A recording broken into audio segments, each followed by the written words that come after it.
This is my how to beautify a wall and turn it into a living fountain. And the way we're gonna, this concrete wall behind me is kind of dead. I've got an existing fountain that's not very pretty. It's kind of getting kind of old, and with all these plants in front of me, you can't see it anyway. What I'm gonna do is put some treated plywood, attach it superficially to this painted wall. Then I'm gonna attach the bricks that I bought, the pre-made bricks, onto the treated plywood. Then I'm gonna shoot a pipe up through in between the wood. You'll see that in a few minutes. And hopefully, if all goes well, by the end of the weekend, we'll have a beautiful water fountain. So let's get started. Okay, so this is the treated 3/4 inch wood. You can see I've put some on the edge there, stripped off onto the side a little bit. Now you can use a stapler to staple that lath on. I'm going to just use these things. Here's the one I'm going to use. Megalite stuff to glue the wood on there. Plumbing fittings and a really expensive crimping tool. Okay, so I've used some construction glue, heavy duty construction glue, to attach this treated plywood to the painted concrete wall. And I've left a space in between where I've put these pipes. Of course, that's what's going to run up the water. This diamond sheathing, that's gone up. I'm hammering these in one at a time with these awkward staples, banging that nice and flat. I've cut it down to size using these tin snips. You need some sort of a crimping tool. I bought this one. It was like 50 bucks just for this thing, and I'm only gonna need it for like half a dozen connections, but you don't have much choice. That's what I used to attach this angle fitting onto this tube here, like that. I'm not going to bother showing you, it's pretty easy to do.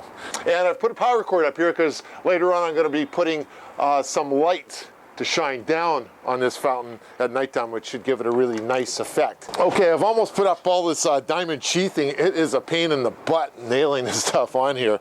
I'd recommend getting a stapler. And one thing for sure, I didn't figure this out until halfway through. Put some gloves on. Look at this. Cut myself all over because this stuff is like razor sharp, so really good idea. Do it before you start, not halfway through like me, because I've got all these cuts on me now. Oh man.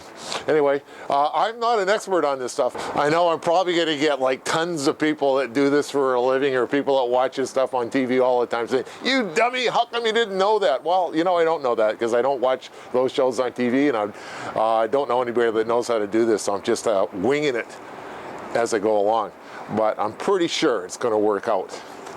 Let's put my gloves on. Very important, just like a doctor.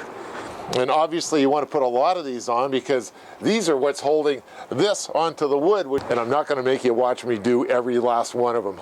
Well, it's the second day on this job, and I've taken to put the tiles on now. I've cut out a couple little notches with my tile and stone cutter, and I've put some of this super PL 9000 waterproof construction adhesive behind the cut stones, and I'm going to let this sit for 24 hours. You can see my level, which is very important on the base. Obviously, if you have a little mistake down here, it's going to be a big mistake up there. Tomorrow, after this glue is set, and this is really rock solid stuff, and I've got it against this diamond sheathing as well. It took me about a whole tube, by the way, just to do this one section, but it's going to be on there for life, and that's what we want, especially since it's going to be a high moisture area. So we'll let this set. I'm going to go have a party today. I'll show you around here and show you some of the tools I used, including this really neat towel cutter for next to nothing. I bought it for like 99 bucks brand new with 2 diamond wheels. You just buy 1 diamond wheel alone, it's going to cost you 40 or 50 bucks, so I don't know how they do it. You wouldn't want to build the Louvre with this thing, but it'll work for a home project. And you'll notice I put some of these cinder blocks to push it up to the wall so that it's nice and tight. These are the 2 intake pipes I've attached to the PEX tubing. They come out here, and I've started to attach the tile, and I've used that PL 9000 heavy duty stuff just to make sure it's got a good solid footing. Now these particular stone tiles come in 2-foot sections, and of course I'm not lucky enough to have a 4-foot wall, so I've had to cut it down a little bit. One I've left at 2 feet, the other one I've trimmed, and I pre-trimmed a bunch of them already so I don't have to go back and cut and mortar in and cut and mortar in. And the other thing is that as I get closer to the pipe, I want to be very close to where the hole is going to be, and I don't want to try to cut a hole in the center. I want to cut a notch in it, right? And I'm going, being extra careful, because the guy at the tile store told me to make sure that you keep these dry.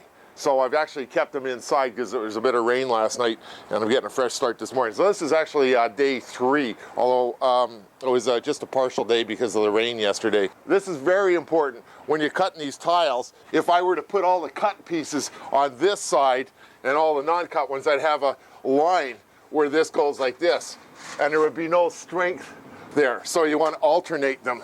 And that's sort of obvious for a lot of people, but just in case it's not. So one cut piece goes here, and then on the next level it goes here, and etc., back and forth, right, like that, so all the way up to the top. So in a few hours I should have this all mortared up. I'm going to mix up the stuff right now. I've got my handy measuring cup. It's just like cooking a cake, baking a cake.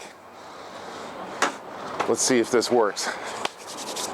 Well, things have certainly become a lot messier. My pants are filthy. One of the things I found out about working with this tile, somewhere along the line there seems to be something a little bit crooked, so we're starting to not be level. Really easy actually. I just took my level, saw that it wasn't quite right, and I wedged in a couple of these little pieces of slate along the way to keep it level. Up here, and then we'll put a valance. I'll apply a little bit of this mortar. It says it's a notched floor trowel, 1/4 by 3/8 by 1/4 square inch. Anyway, what we're going to do is we're going to throw some of this mortar on here. Don't want to get any on the tile. I'm pushing it nice and tight into the diamond sheathing. Now this is the piece that I've notched a while ago. Of course that's going to fit right over there like that to allow the spigot to protrude. There's going to be a lot more activity in this area, so I'm going to really slather it on. A broken tile. Fortunately it's easy to glue back together again though. Almost done. I've got 3 more rows to go up. Then the valance, a little bit of electricity, some fittings on the hoses, and we're going to have water. I've got the valance up here, and now all I got to do is plug it in and see if it works. I've hooked up a temporary hose just to one of the faucets because I just want to make sure there's enough pressure. So here we go. Let's see if it works. Are you crossing your fingers? I am. We have light and we have water. Look at that. This is it, the last day. I've got this corner piece. Now this is a pre-made corner, and we're going to attach that onto this piece right here. And it's on there pretty solid. It ain't moving now. So that, of course, is going to go around there. There's my LED lights up there at nighttime, shining up there. And there's our water pouring out. There's the basin. So here's the plan. I've got my corner piece. We'll cut the little piece of wood. We'll put that over top. We'll glue the thing in place, clamp it up, and hopefully, and I'm pretty sure it will, stay up there. Let's get started. This is the spigot or trough where the water flows out. What I've done is I've cut a little V notch in there, and that helps to make the water flow more evenly when it comes out. Made a little cover for the fountain because the collecting trough is a big black ugly thing. That is going to cover over the black plastic trough. And you'll see it's treated wood. And all I did was that was a leftover cut from the piece that I had when I brought it home.